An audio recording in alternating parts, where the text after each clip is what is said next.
A daughter can't choose her parents, but she can inherit their name and everything that comes with it. For Princess Beatrice and Princess Eugenie, the burden of the York name is heavier than ever. Royal by birth, removed from duty, and now caught in a storm of scrutiny that neither of them asked for, yet cannot escape. Because no matter how quietly they live or how far they step from the throne, the shadow of Prince Andrew and Sarah Ferguson lingers. Before we dive in, there's something I need to share with you.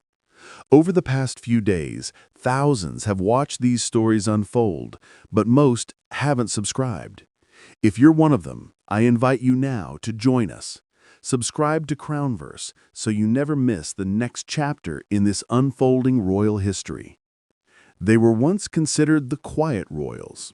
No major scandals, no grand ambitions. Beatrice and Eugenie, often photographed together, seemed more like private citizens than palace power players.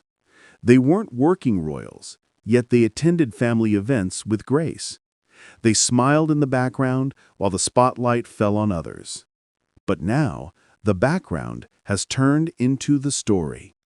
Reports emerge, some subtle, others less so, about the sisters' lifestyle, their connections, and the silent privileges they may have inherited. Some voices suggest they've adopted the same sense of entitlement that their parents were once criticized for. Others defend them fiercely, saying they've done nothing but exist in a world they didn't build. So which is it? Let's begin with the family legacy. Their father, Prince Andrew, once seen as a dashing war hero and trusted son of the late Queen, has become one of the most controversial figures in modern royal history. His ties to convicted sex offender Jeffrey Epstein, the disastrous BBC interview, and the subsequent legal battles have forever altered how the public sees him. He no longer carries out royal duties.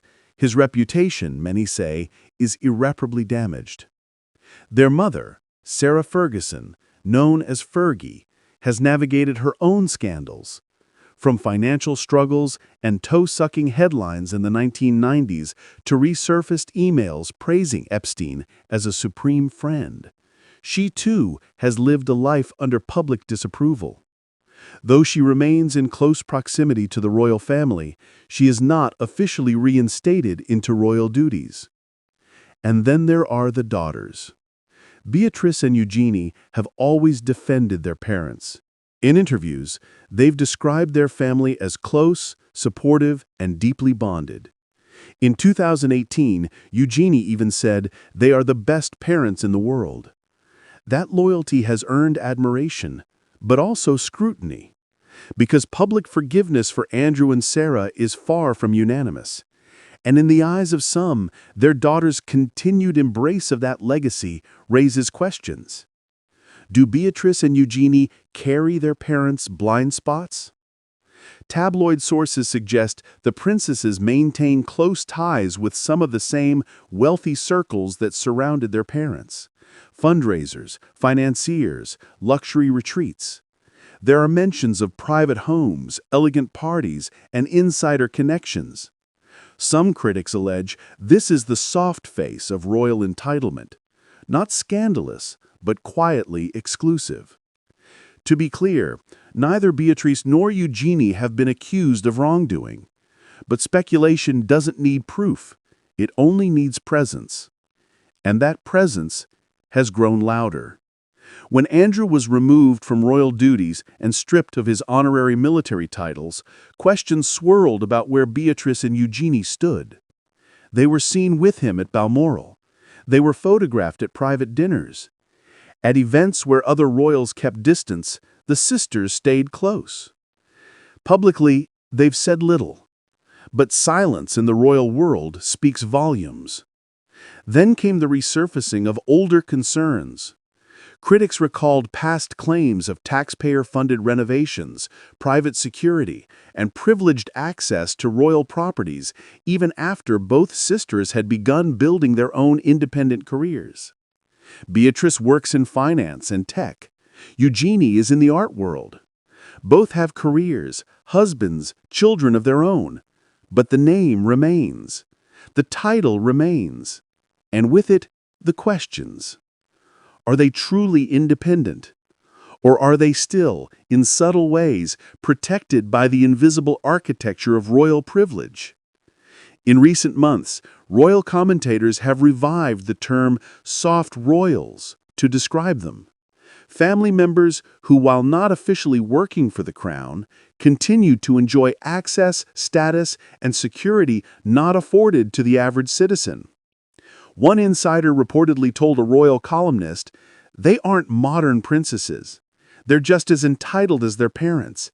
They've learned how to smile for the cameras, but the behaviors, those haven't changed." Is that fair? It's worth noting that both sisters have made efforts to appear modern and grounded. Eugenie gave birth in a public NHS hospital. Beatrice's wedding during the pandemic was small and private. Neither demand constant media attention.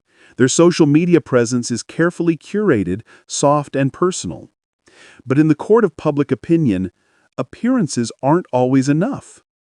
What keeps this narrative alive is not scandal. It's contrast. As the monarchy continues to reshape itself under King Charles, with fewer working royals and a push for streamlined duties, the Yorks remain a peculiar presence.